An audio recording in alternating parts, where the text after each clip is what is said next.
Good morning, everyone. Thank you for joining us this morning. I'm Andrea Mendez-Brucia, the Director of Community Engagement for the Hispanic Collaborative. This morning, we're going to have a Latino household panel. And as you are aware, across the country, Latinos have disproportionately suffered the effects of COVID-19 within their homes, as they've lost jobs in industries in which they are overrepresented, including the hardest hit service industry. Exacerbating the unemployment and reduced hours was the toll that COVID-19 infections took on Latino families. Latinos in Milwaukee also have felt these disproportionate impacts on their economic well-being and health. In this Latino household panel, you'll have an opportunity to hear from Latino community members who will share their stories of how they and their families have personally experienced COVID-19.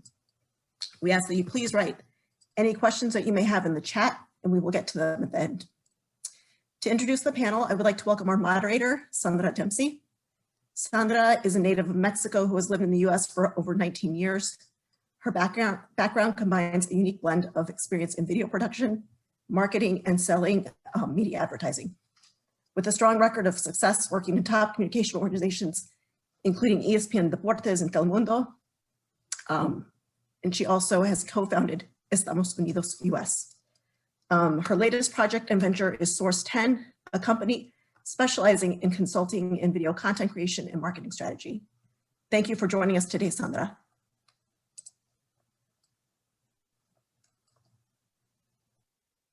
Hi, Andrea. Thank you for having us this morning here. Okay, let's see. Okay, I think we're all good. Good morning, everyone. Thank you for being here. Thank you, Andrea. Well, let's get going, let's get moving. And I want to welcome every one of our panelists today, as well as welcome every one of you who took the time to be here and listen to some of those stories with Latino households. So to get started, I want to introduce to you our three panelists. We have with us today, Malena Meza. We also have Rosa Murillo. We can see them there now on the screen. We have Malena, we have Rosa, and do I see Eduardo, Andrea? I don't know if I can. Yes, he's there. Is he there? Hey, how you doing? Okay. Hi, Eduardo. For some reason I wasn't, this screen looking at, like I wasn't seeing everyone. Okay, perfect. Here we are. Okay, very good. So rather than me introducing each one of them, I would like to ask each one of you to briefly describe a little bit about yourselves. As you know, our time is limited and we want to cover a lot of information. I have a ton of questions to ask, and also the audience will have some time to answer questions at the end of the questions we have prepared for you. So short and sweet. I always say use your Twitter mindset, so we can cover as much as we can. So my first question to you, and maybe we can start, we can keep the same order so we can, every time we do it, we go to the same order. So we can start with Rosa, Malena, and Eduardo. So how would you describe your lives and the lives of those in your household before COVID? What trajectory were you on? And what things were you looking forward to before COVID hit? So it's basically three questions. So hi, everyone. My name is Rosa, obviously, and I'm 29 years old. Before COVID, I think my life pretty much just revolved around, making sure that, I get my higher education and, kind of work and save up for, personal things like having a home of my own. I have a big family. My family was, just working to really, save up and maintain their homes. I have siblings with children. My mom and my stepdad, they were near retirement age, and they were making plans to live, all the work that they did, and enjoy, like travel back to their home country, and things like that. That's what, our life was like before COVID. Mm-hmm. Thank you. Malena, what about you? Just kind of like to remember the questions, how would you describe your lives and the lives in your household before COVID? What trajectory were you on and what things were you looking forward to before COVID hit? Hi, good morning. My name is Malena Meza. I am living currently in Milwaukee, and I have two daughters. I'm married. And so previously with the COVID, we pretty much was a normal life, I guess. We taking the kids to school, going up north, fishing, doing things like that. We had a lot of upcoming outdoor plans that we wanted to do. And that just pretty much take on with the year. We had a lot of plans to do. Yeah. Okay, very good, Eduardo. Hey, I'm Eduardo Diaz. I'm 25 years old. Thanks for having me.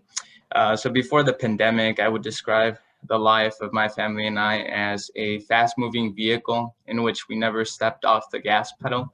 Everyone was just planning things ahead and marking things in the calendar, and often we would forget to live in the present. That's what it was before. In regards to plans and the trajectory that we were on, we were trying to become first-time homeowners before the pandemic, and I was at that time working with the Milwaukee Kickers and trying to obtain coaching licenses. Okay, very good. So everyone had, I think everyone coincided that we had planned the future, right? I mean, and that's how life always is, and that this situation taught us that no matter what plans you have, things can happen. So my second question to all of you is, so how did COVID affect your household? That's the first question.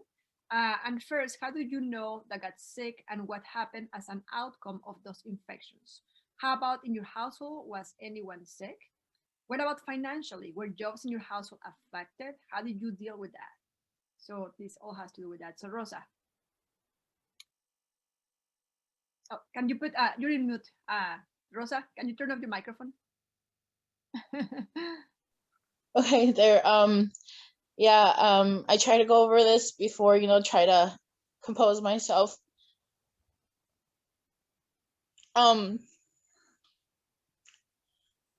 I guess, the biggest thing that COVID has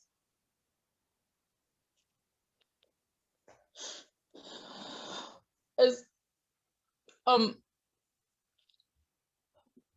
during COVID, I was living with a sibling, and his family, his wife and his 4 children.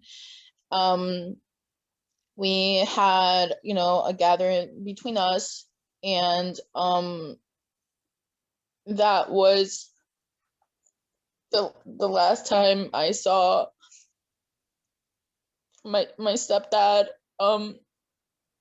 And well,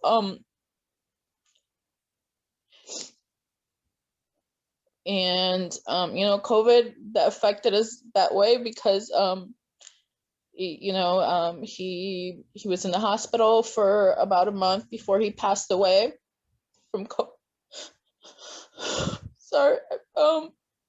from COVID. And COVID really ruined our plans. He was undocumented, and my mom, he was in his 60s, early 60s. My mom had recently, became a citizen a year before that at age 58. And they were planning on, he would always talk about Oaxaca, which is, where he's from. And there's also children, he had children. They had planned to, once, the immigration status, was set. I thought it was gonna be easier. So that was their plans, retirement was nearby, they had raised us. They had planned to go back home to, spend time with his kids. And I think that was, obviously there's financial, he was the breadwinner. He was my mom's best friend. They really supported each other. I always felt confident that, that she had him. And yeah, that that is literally the worst part of COVID that we saw. You know, my mom also got sick, and I'm really happy that she came out of it. And it would have been worse. I don't know. I would have probably gone crazy had it taken her as well. Rosa, we have some comments from in the chat, and they say hugs to you, sending you and your family love. And we have something else that says here, I admire your strength and courage, Rosa. Thank you for sharing your stories, sending you love and light. And I feel like we all feel very, very empathetic to you, and we understand what you went through, even though we didn't live it, but we can see how you talk to us. And one question for you is like, how did you guys deal with that? Like all these financial, you know, like the emotional, how did you deal with that? I think we, you know, we definitely just try to be very open and mourn. We knew that this situation, you know, was not a good one to be in. We tried to keep communication between, you know, the children that were adult children now that were in Mexico. They weren't able to come here and bury him. So, you know, we definitely, thanks to technology, you know, we were able to they were at least able to, you know, be at the funeral online. I think the hardest thing was just really explaining things to children. It's never easy, but you know, we would definitely just tried to come together. And I'm reading a question, something about accessing mental health. I know even before the pandemic, I was very proactive with my health. So I've been able to really have support. I definitely have tried to kind of put that idea on my family as well, you know, talk to them that, you know, I've gotten support, that even though I am, you know, we try to support each other. It's like, I think it's always nice to have someone in the outside to kind of help out. There's still some family members, you know, who don't feel comfortable reaching out for help in that way. So I think that's how we've been, you know, trying to come together. I mean, I moved back with my mom. I hope that I'm of some help, but yeah, that's kind of, we're really just trying to buckle down and make sure that, you know, we're aware and be there for each other. Okay, well, we appreciate Rosa, and as someone else mentioned, condolences to your family, and we really, really thank you for your bravery to come here and talk to us about the story. Thank you so much. Okay, let's go to Malena. So same question, Malena. How COVID affect your household? First, who do you know that got sick, and what happened as an outcome of those infections? How about in your household? Was anyone sick? What about financially? Were jobs in your household affected? How did you deal with that? Yeah, so I think that, you know, like everybody else, we were not prepared to have this, you know, hit us, and what the outcome of it was going to be. And I think that we still don't know what the outcome of it is going to be. I personally was submerged into an emergency surgery for, I had a cyst on my ovary. And so I had the surgery done right in the middle of the pandemic, where I was alone in a hospital, just video chatting. Thankfully, I had a lot of the nurses there to help me get up or get the phone and things like that.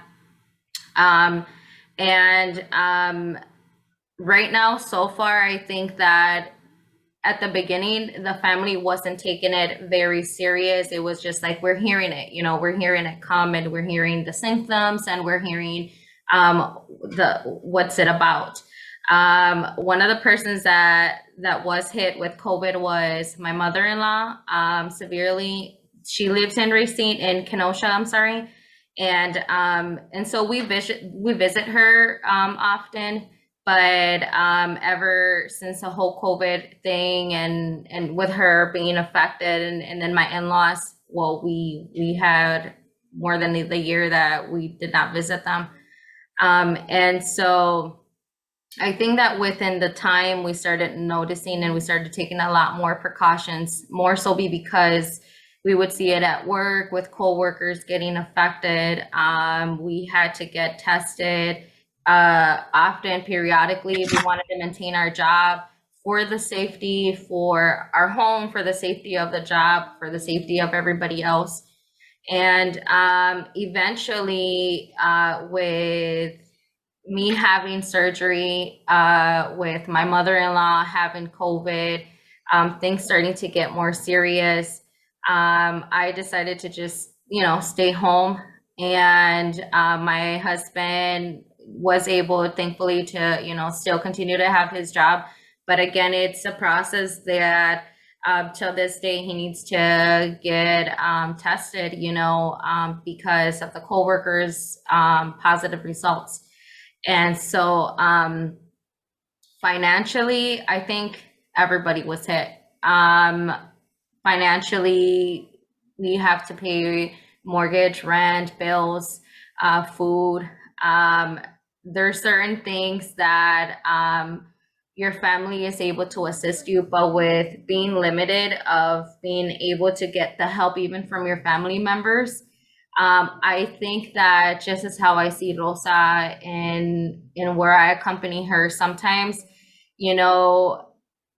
COVID is right now, as it's a virus, it's something that we have going on. But I think that more so effective of it having effect on us physically, I think it has affected us mentally.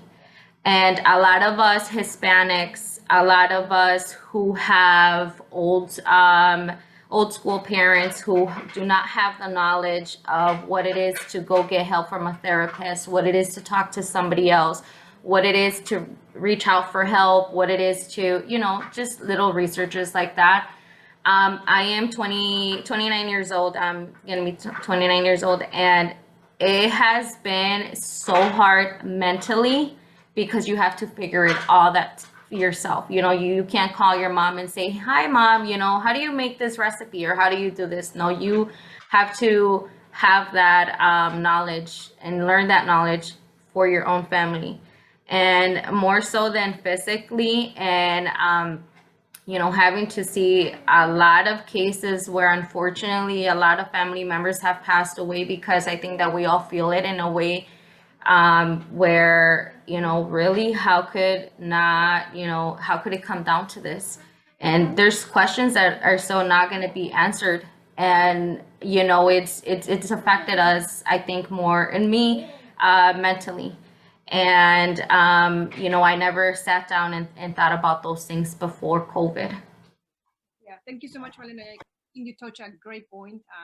The mental health of our community has been really affected. And by the way, at some point we can share something. We have a campaign that we started, and it's called Escucha tus emociones, cuida tu vida. We'll be sharing some of that. It has nothing to do with what we're doing right now, but precisely because of this, therapists came up with this idea of providing some information, because we had to remove the stigma of mental health. Is not something that is weird or that we're crazy, right? I mean, it's something that we all deal with. So at some point we'll share that in the Estamos Unidos page. You can check that in a week or two. We have a couple of videos there to help with mental health. So thank you so much, Malena, for sharing your story. And I feel like your story is a story of so many, right? In so many ways.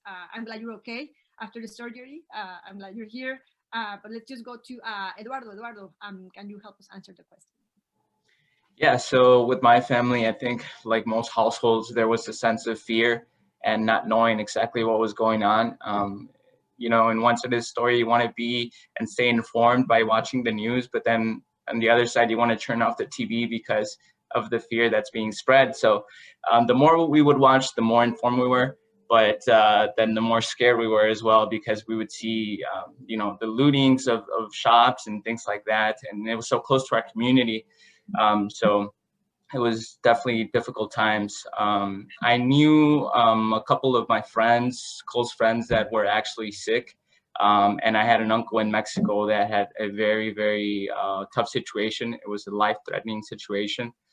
So that just goes to show how the symptoms vary depending on people. Some of my friends had very minimum symptoms, and then, as I mentioned, my uncle had a situation where he had to be hospitalized. And the worst thing about it is that none of his family, his wife, his kids could visit him. So that was something difficult to deal with in itself as well. In my household, I myself actually had one of the symptoms, which was not being able to smell. I lost the sense of smell, which just goes to show how sometimes we take those little things for granted, because you smell all the time, you taste all the time, and then once you lose it, you learn to appreciate it. Very good. Well, thank you so much, Eduardo. Is your uncle doing okay now? Yeah, he's much better. He's recovered. Okay, very good. Well, thank you so much. And let's go to the third question. We are doing actually great on time, so hopefully we have some time for questions from the audience today. Okay, how about now? Would you say that your household family has recovered? Are you better off, worse off, or the same as before COVID? Are there plans that have changed, jobs that have changed? If we were to have a new lockdown situation happen next week, how prepared do you feel for that? What will make you feel more prepared? Have you and your families gotten a vaccine? Why yes or why or not? This is kind of like a long question, but I'm sure you'll be able to answer all of them, and you can take a look at your notes if you have to, just to make sure that we answer all the questions. Rosa. You're on mute.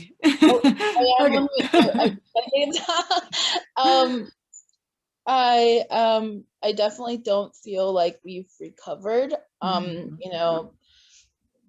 Obviously the emotional, just the support that Bernardino, that was my stepdad's name, Bernardino, was to my mom. I mean, he really was a person who took initiative in a lot of things and made sure things were set. And with that, I don't feel like we've have especially also with like the children that have had to go through schooling. I definitely do feel like some of us are a little behind on that. The obviously the plan to change his immigration status, we weren't able to complete that. I think a couple weeks after after he passed away, we had received paperwork to move forward with that process. I know now we definitely learn, we're definitely trying to put the pedal on, other family members who are, through DACA, working on that. But we definitely have not, he passed away about a year ago, and it doesn't, there's still very empty, place for that. What were the other questions? The other question would be, if we have another lockdown situation, would you guys be prepared? What do you think you need to do to get prepared if there was another lockdown? I think I feel somewhat prepared myself. I don't think you can ever, I feel like with different strains and, as, things change, I don't think you can ever be too prepared, but you can definitely try your best and, make sure we have a plan. Definitely, if someone passes away, of, what, better plan between us, the finances, like, well, this person may not be here, and figure out things that way. So another question, Rosa, have you and your families gotten the vaccine? I've gotten the vaccine. I know a younger brother he's in his early 20s, and my mom has gotten the vaccine. I believe the nephew has as well. These small children haven't yet. I know there's some family members that are, you know, hesitant. So it's kind of a mix with our family. Yeah. Okay. Okay, well, thank you so much, Rosa. Let's go with you, Malena. So just to go about the questions, right? Would you say that your household family has recovered, you as well? Are you better off, worse off, or the same as before COVID? Are there plans that have changed, jobs that have changed? If we were to have a new lockdown situation happen next week, how prepared do you feel for that? What will make you feel more prepared? And have you and your families gotten the vaccine, yes or not? And why? Yes, so I think that better things are yet to come.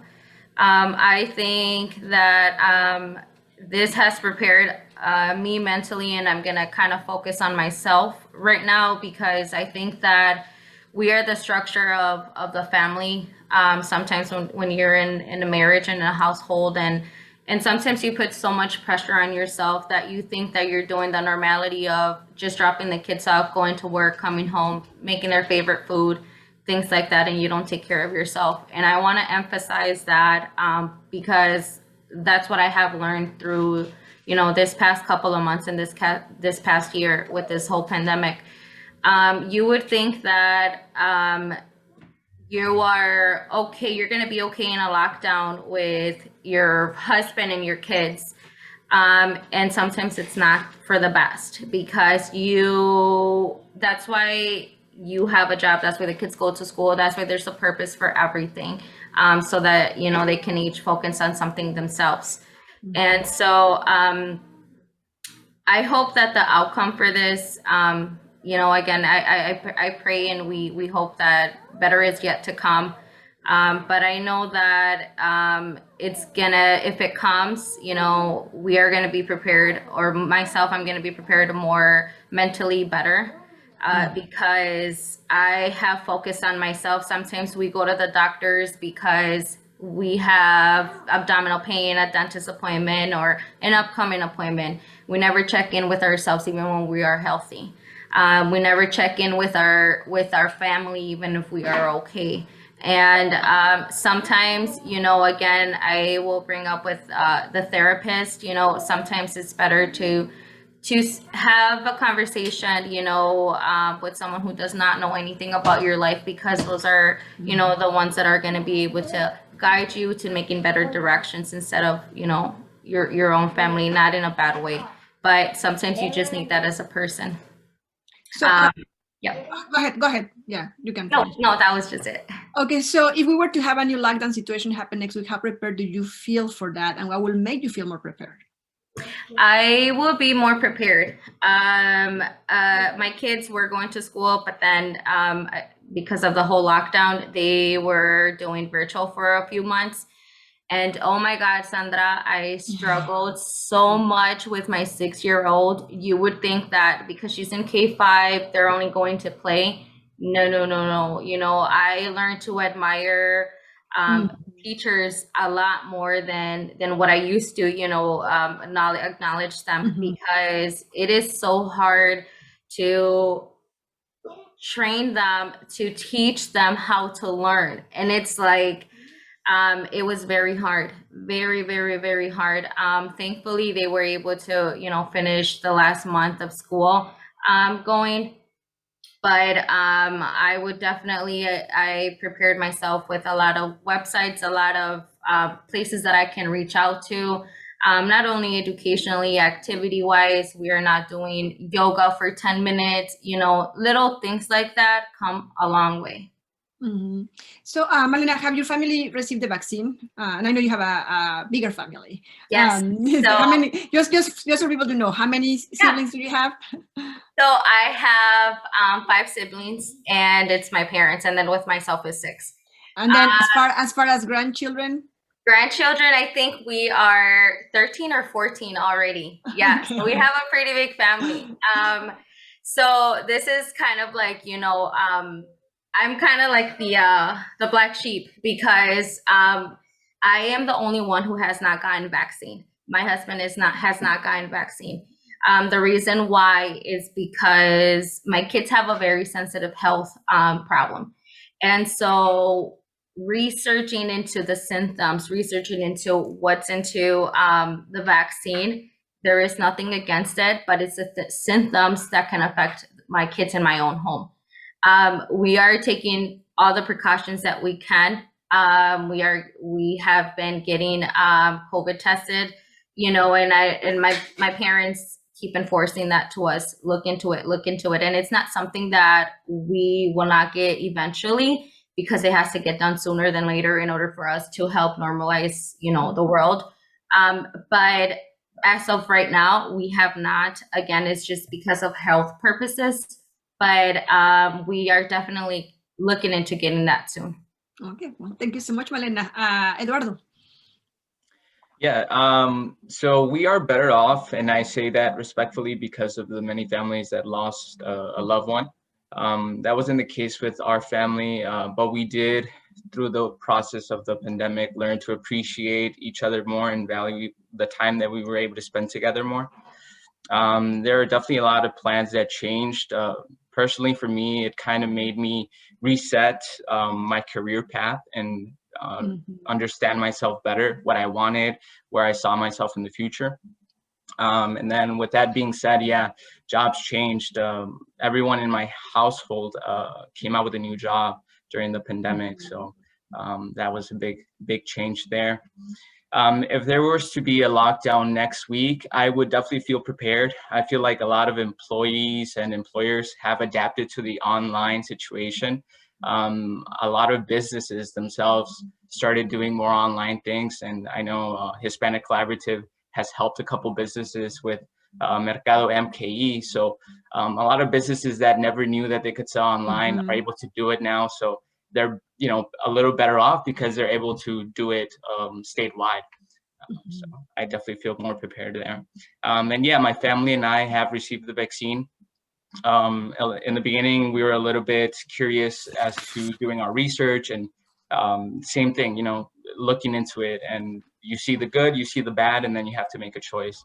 I think in my family and my situation, we made the choice of wanting to be part of the solution. And although we did have those symptoms for 1 or 2 days, we do feel a lot better. We feel protected.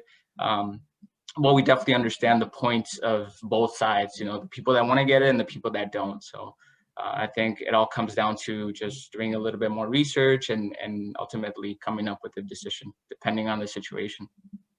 Okay, very good. So we're doing great on time. That's always a good thing because that allows for more questions. And I invite the audience to put questions in the chat. I'm going to go to the next question for the three of you as well.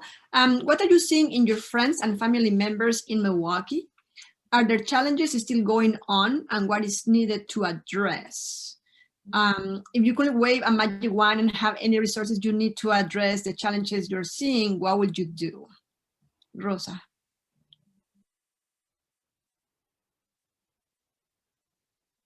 Rosa, can you unmute, please? Thank you. I think a lot of the challenges that I still see is, I think, kind of just like education on, COVID and vaccine. I think that's something that is very needed still. With it being summer break, I think our family did get a break from the schooling, the children. But if I had a magic wand, I wouldn't have had COVID.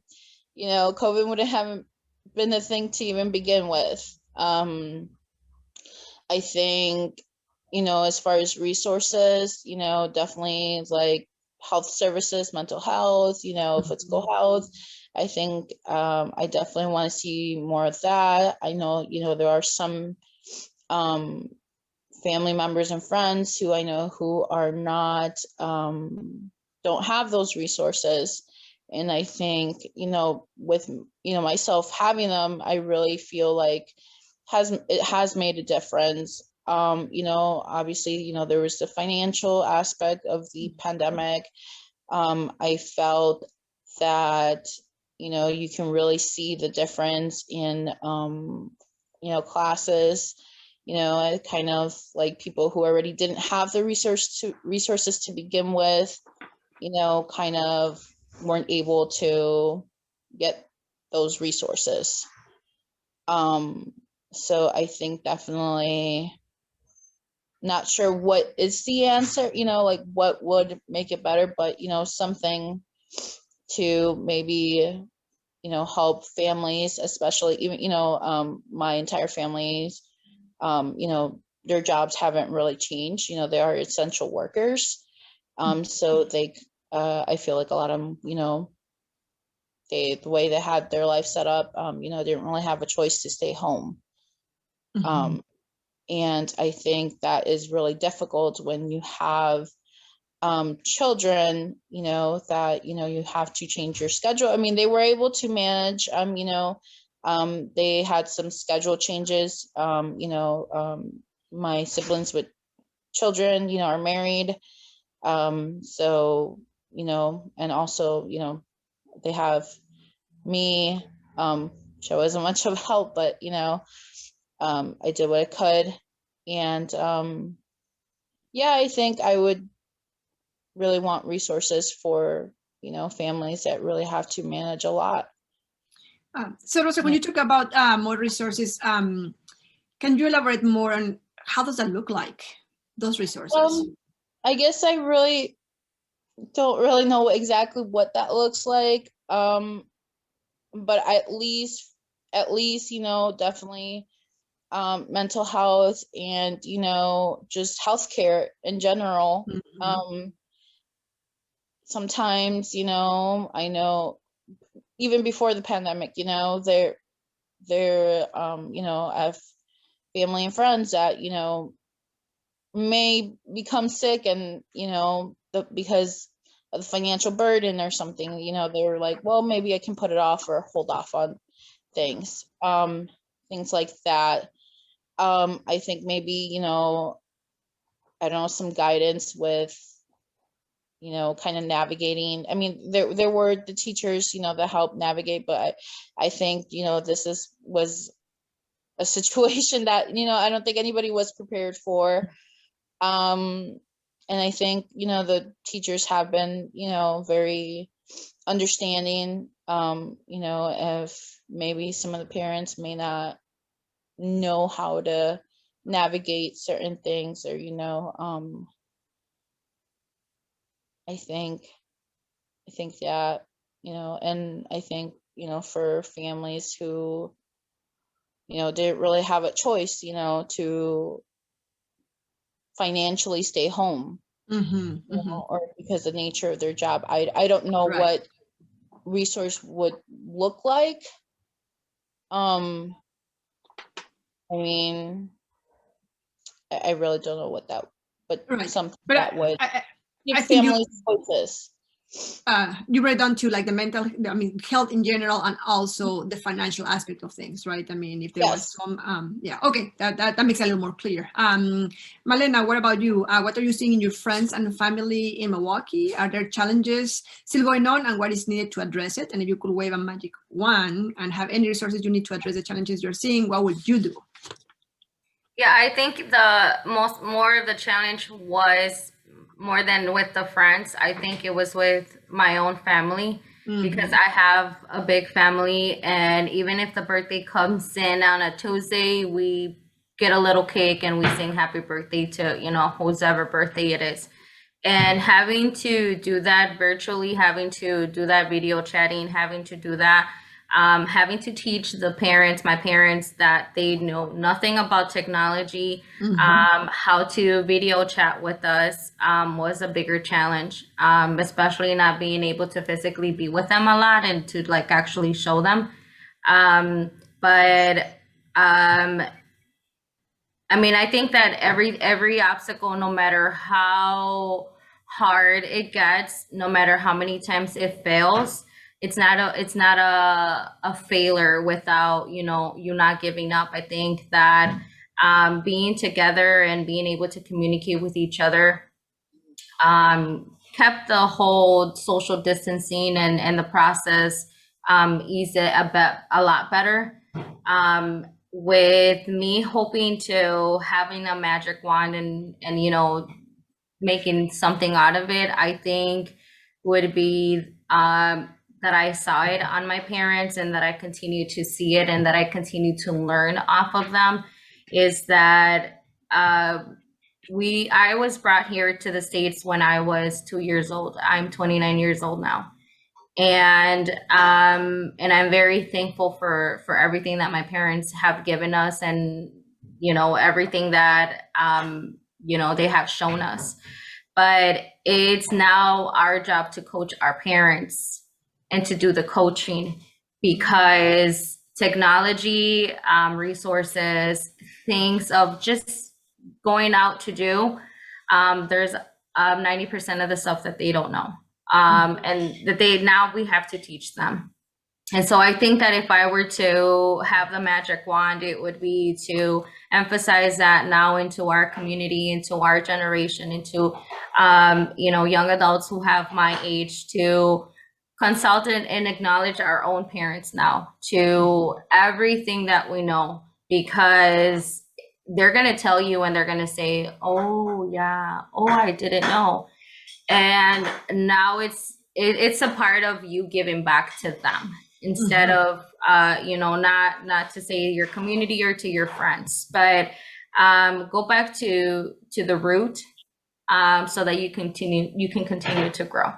And so I think that with that, I think that it's just to bring more knowledge to our elders who unfortunately have been affected a lot more and are more risky of having, you know, all the side effects of the COVID more than our generation. Excellent. Thank you very much, Malena. Eduardo. Yeah, so I am seeing that a lot of people think that this is over. They feel like COVID has been beaten, but we have to remember that it's still out there. There are variants out there. And so the only way that we can prevent it from spreading, obviously, is getting the vaccines, and convincing a lot of people to get the vaccines is one of the biggest challenges. So if I had a magic wand that I could wave, it would be to provide a worldwide access to the vaccines. There are many communities that don't have the access to it yet. And then also the education of the importance of it. With maybe some live Q&As where people who are still, you know, a little bit iffy about it can go and ask their questions live and get the answers they want to hear. The other thing would be to provide financial help to, for example, illegal immigrants who were working in the fields in California that were sick and were not able to take time off because it wasn't going to be paid. It's either you work and you continue, you know, providing for your family, or you take time off and take care of your health, but then you don't have any money for your family. So I would definitely provide that assistance. Okay, excellent. Thank you so much, Eduardo. Let me see. Are there any questions in the chat? Doesn't look like there are any questions in here. What about? Oh, is there a question? Yeah, Sandra, I have a couple questions here. Okay. So one of them is for Malena. I believe it was Malena who stated that she had made a decision during the pandemic to transition out of the workforce. So the question is for Malena, can you share a little bit more about, you know, that decision, and do you plan on going back to the workforce? Why or why not, or under what circumstances? Thank you. Yes, so it was very hard. It was a very hard decision because we come back to it affecting my home financially. And so it was a decision that I came across of making it with my husband in my home because of my health. And so also for my kids, for the safety of them. And it was very hard. It was a hard decision because, you know, again, you think that you're going to come here and it's not just about staying home. It affects you, especially me. I've always worked, and, you know, I just being home and taking care of my kids. But work for me at one point became me time. And so that's where it also affected me internally and you know, for me. Right now, I had to switch jobs, and I am currently not working. And unfortunately, because prior my job did not offer work from home, so I never had that option of even having the thought of keeping my job as well. Now thankfully I have my job, but again, because financially, it's the best thing that that I can bring also to my home.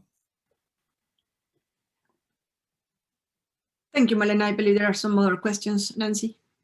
Yes, so the other question I have is, so during the pandemic, there was food resource assistance we saw in our communities, like food banks, I think that they mean, as well as the rental assistance and other type of financial assistance going out to families. Are you seeing that these things are still needed more, needed less? Maybe you can share a little bit what you see in those areas.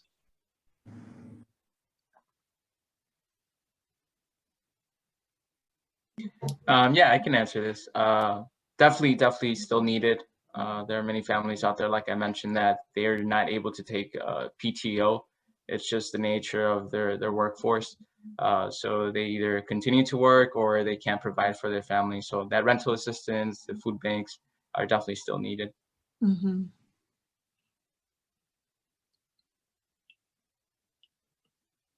Okay, Nancy, I have more questions.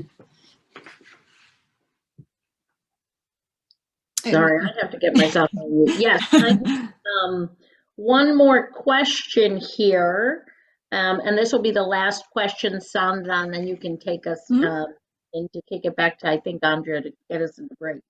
So the last question that we'll have for this panel, I think there were a couple folks that talked about having kids in the family that did school virtually. So can you share a little bit more about that? I think they talked about how hard it was to help navigate, but what about internet access? What about equipment? You know, how can we as a community help make that easier? What is needed in that space? What are some of the other difficulties in that area? Malena, I know you were talking about your kids. Yeah. I did want to kind of like would love to answer this question. Again, it became very difficult. So with me having to make the decision of not going to work, I had to budget myself. We had to budget in my home. I had to know either we're going to bring food or we're going to have internet at one point.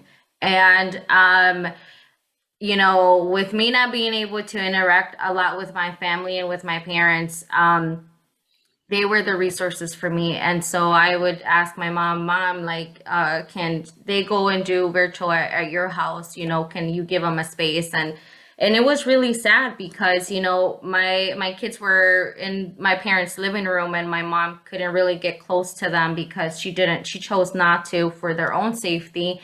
And then I would just pick them up just so that they can have access to the internet. I know that a lot of the schools were helping by giving out laptops and borrowing let the kids borrow laptops.